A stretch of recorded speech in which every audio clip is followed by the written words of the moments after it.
Hello people, you welcome back to the channel. It's your one and only Lady Jackson bringing you this update on the Big Brother Naija All-Stars Season 8 2023 edition as a day hot. Now, it is always wonderful to have you guys on here watching our video and supporting because it meant a lot. Now, I mean, those of you who do not like me, who do not like our content, who feel like we drag your faves and everything, we genuinely love you guys, and it's all love and light. Now, of course, we don't need to waste your time, basically, right? We have about 6 housemates, and from them you would have your winner. Now, the Jacksons have about 30,000 plus votes from 5 RUCs to cast before 10 p.m. on Friday to choose your winner. So there's a poll on the community tab. Go and choose between Pere and Ilebaye because they are the final poll who you want us to vote. Now, this week has been lined up on what we're all going to see the housemates get to engage in. And for today, Wednesday, it's the cultural show. Now, the housemates are supposed to talk. They will sing the national anthem, have to have conversations about the Nigerian culture, both here and in diaspora. They would cook Nigerian dishes and the housemates will exchange and have a review over it. So it is a cultural show and we're not going to waste your time. So let's get right into it. Now, not in any particular order, right? But then Cross said his full name and then went on to say that he's an Igbo man from Anambra State. He was born in Kano, the core northern part of Nigeria, but mostly grew up in the west and other parts of Nigeria. He pointed out the fact that he has been to over 20 states. He has experienced major tribes, and there's something unique with the taste of our food. It shows the richness and the oneness we have, that every Nigerian knows how to flow into the other person's culture and also enjoy their meal. All Nigerians can eat any Nigerian's food. That's basically what he said. Ilebaye mentioned her full name, which I still always forget how to pronounce, and she went on to say that she's from Khosi State. She's proud to be a Nigerian, mostly because in all our difference, just like they are in the house, they get to fight. Nigerians get to fight, but always find way to fix our shit, right? She went on to say that one thing that also stands out is that wherever we go, we are our brother's keeper. You know, Nigerians defend, help each other wherever they find and see themselves. That's something that really pulls her into loving to be a Nigerian.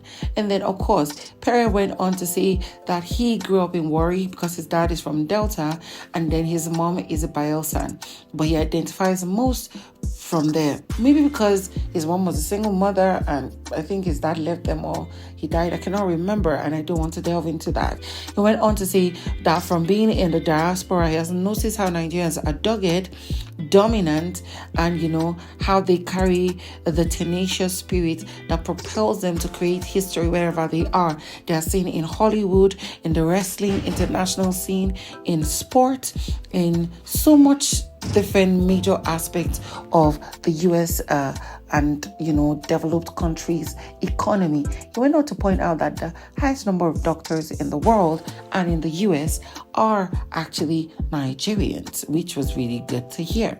Adekunle, on the other hand, says one thing that stands out for him and reminds him being a Nigerian is something that is seen with them there, the regalia.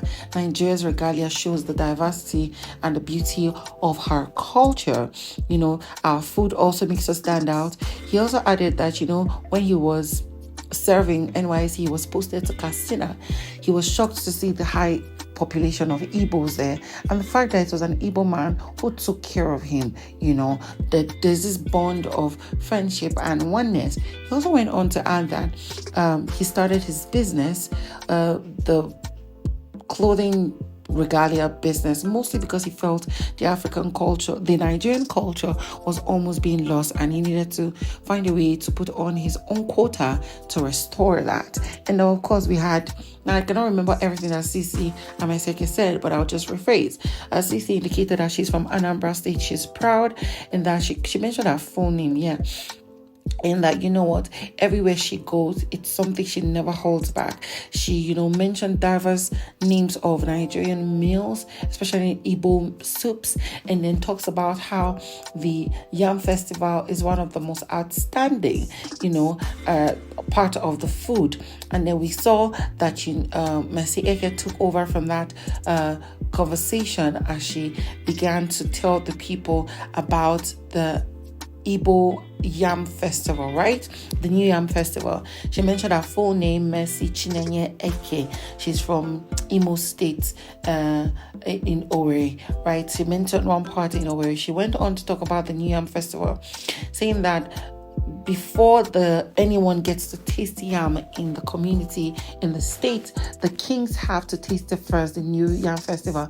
In fact, if people get to eat yam before that and it is found out, they will be fined.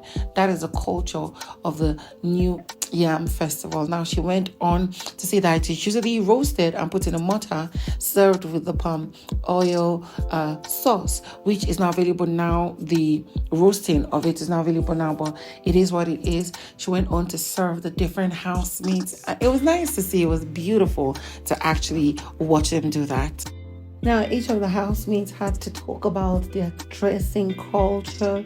CeeC talking about how the Igbo women wear their gele exaggeratedly made. They wear their akwoche, their lace, their George, their Hollandaise. It was a girl.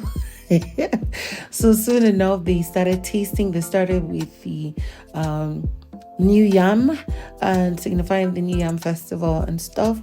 They started moving to the next. I think they went on to a Khosi soup and eba. I don't know why they don't even have akpu here. What's a rapmo? What's a goat? And then of course they went on to taste the Igala meal. That's the Kogi meal made by what's her name? Ilebaye. And from there they tasted Adekunle spoke about the of father rice and sauce and how it was made. Pere was just enjoying it. Was a go. And then CeeC and Mercy Eke had to stand up so they could see the Igbo women attire.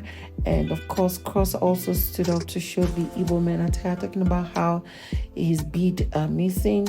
There are different types of the Isiagu clothing, and then the Igbo men's cultural cap. Some look like crown, some look like Odumodu's cap, and so much more. It was really beautiful to see. I actually spoke about the Yoruba culture on tie and dye and so much more. Anyways, that's all I have for you in this particular video, really.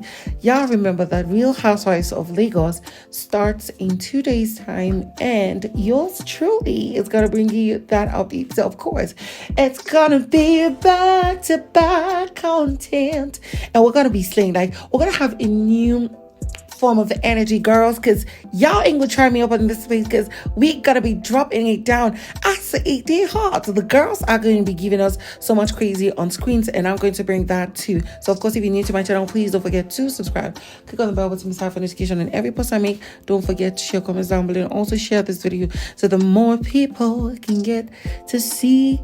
Now, every other updates that I would have on the bbnaija show today, down to the end of the finale, I'm going to be bringing you that. So expect so much more.